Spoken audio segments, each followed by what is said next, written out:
Hi, I'm Karen, and I'm back here with Kelly, and we are talking about all things related to grief. Today, it's going to be about what are some ways to honor your loved one. And I know that this is something very important to people. As you are moving through the grief process, maintaining connections is really important. While we may want to feel better and do better, if we feel like we are kind of leaving our loved one in the past, that's not going to work. It's not going to be okay. So it's finding that balance of being here in the present, staying connected. And when we're able to do that, it makes our progression feel, I think, easier to manage in some ways. That's why this is so important. One thing that I talk about, I'll just jump right in, Kelly, is taking on a person's best qualities. You know, the people that we lost, I'm sure, have so many things about them that we love and admire. And I found myself with my own personal losses at different times, being at a crossroads or having to make a decision or dealing with something stressful and thinking about how would they deal with it? You know, how would they cope with it? Because I found myself inspired, you know, with it by two people, especially that I've lost in my life. And they're both very different. So sometimes the advice is different, but it makes me feel closer to them. And I really like the idea of kind of taking on those traits and honoring them with the things maybe they were trying to teach me. So how about you? Well, I think rituals are really important, and it could be as simple as lighting a candle, or maybe it's getting together on your loved one's anniversary of their death and having a meal together. Maybe it's going to church if that feels right to you and lighting a candle there. Maybe it's doing something with the ashes and gathering people together and spreading them. Rituals can look very different for people, right? They can be very individualized, or they can be more in a group setting. And it's about figuring out what works for you and what's something you can do. You know, the Day of the Dead altar that we've talked about in a past video, we have that out here at my office all the time. We keep that altar out, and that's a way we invite people, if they like, they can leave something of their loved ones, or they can leave a picture. It's just a nice way to honor them.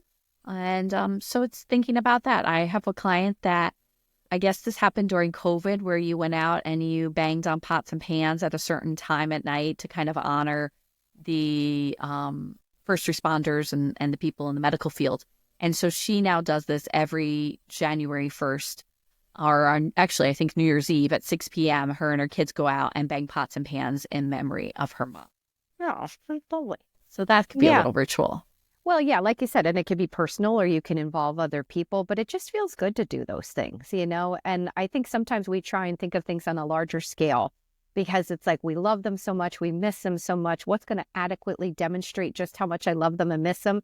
And I always say to people, well, there's nothing like that that's going to really fulfill that, you know, that word enough. Exactly. I work with people on a lot, but yeah, I mean, one of the things I was thinking about is doing stuff with belongings. It's pretty neat, you know, people doing like the t-shirt quilts and making teddy bears. I've seen people do things with ties, like Christmas ornaments, and there's just a lot that you can do. And I think having some of their personal effects kind of repurposed, something that you can hold on to, can feel really, really nice.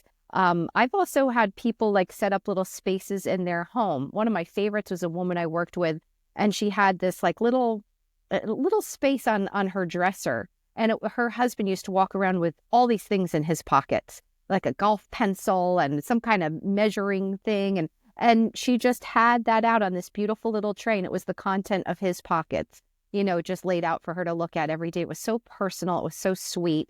And it also kind of helped her to figure out what to do with the stuff, which we never know what to do, you know, but it was just like the essence of him in one small part of the house. And she loved it. She showed it to me proudly. We were in her kitchen. It's like, you need to come see what I set up, you know. So anything else? Yeah, there's so many different things I've heard of. One of my clients made it for one of her friends. Her father had died, and she took one of his. She contacted like one of the family members, got one of his shirts, and made it into an apron for her and gave it to her as a Christmas present. Oh, that's a neat idea. My sister gave me a few years ago my mom's chocolate chip cinnamon bar recipe in my mom's handwriting, and she decoupaged it onto a like cutting board that I have hanging up in my kitchen. Oh, wow. So That's lovely. So there's so many different things. But the last thing that I also wanted to talk about is like legacy projects. You know, some of us are more of that instrumental grievers, which means we have to do something with our grief, right? We want to do something. So maybe there's people that start foundations, you know, or they do scholarships in memory of their loved one. You know, they go to the local school and we'll coordinate with them with that. Sometimes it's, for me, this has been a newer thing that I've been doing. This year will be my third year of doing it. But on Mother's Day, there is a local 5K here that benefits Kelly's Angels, which is a local nonprofit that benefits grieving children and people and children who are also sick. And so because my mom died when I was 14, I've chosen to spend my Mother's Day by doing this walk or run every year. Oh, that's and it's lovely. just a nice way to kind of remember my mom, remember how much I don't really like Mother's Day. So it's a good thing. It's a good way for me to do something with my grief that day. Yeah. And so there's a lot of different things, you can get involved in, become, with a local nonprofit that maybe, we have a friend of ours that she finds a lot of meaning in her anticipatory grief by, volunteering with the Alzheimer's Association. And so there's all different ways that if you feel like you have to do something with the grief, maybe on a bigger scale than some of these personalized things, there's definitely ways to do it. Yeah. Yeah. And I think there's a lot of trial and error involved in this. Like, you can kind of see what feels right. You'll know right away if it's a good fit or not, whatever it is that you're doing. And there's things that you can do year after year because this is what I enjoy or this is how I feel most connected. Or you try it and it's like, maybe I'll do something a little bit different next year. So, I do encourage people to just be open to the experience of whatever those things may be. So rituals, big and small, but just, again, all of this, we know as we come back to it, the ways to honor it are about maintaining connections.